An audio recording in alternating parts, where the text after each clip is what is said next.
আসসালামু আলাইকুম। আপনারা কেমন আছেন? ভালো আছেন? আলহামদুলিল্লাহ আমি ভালো আছি। এই যে আজকে বেগুন ভাজি করবো। এই দিলাম লবণ।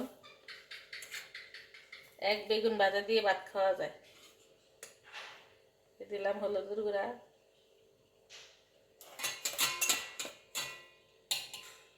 দিলাম মরিচের গুঁড়া। আর কিছু দিব না, সাধারণভাবে ভাজবো।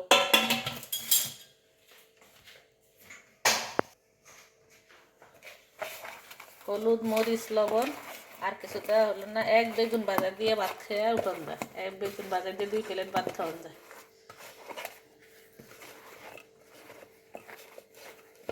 অনেকের এই বেগুন ভাজা খুব প্রিয়। বেগুন ভাজার সাথে 2টা শুকনা মরিচ।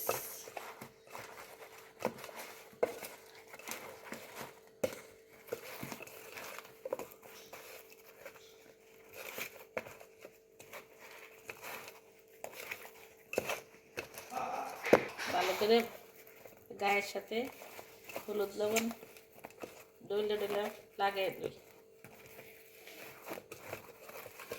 বিসমিল্লাহ বিসমিল্লাহ।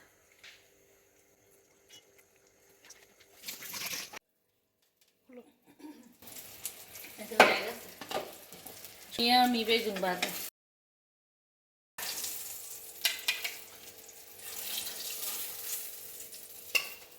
আমি সবসময় গরম বেগুন ভাজা, মাছ ভাজা সব গরম গরম খাই ভাতের সাথে।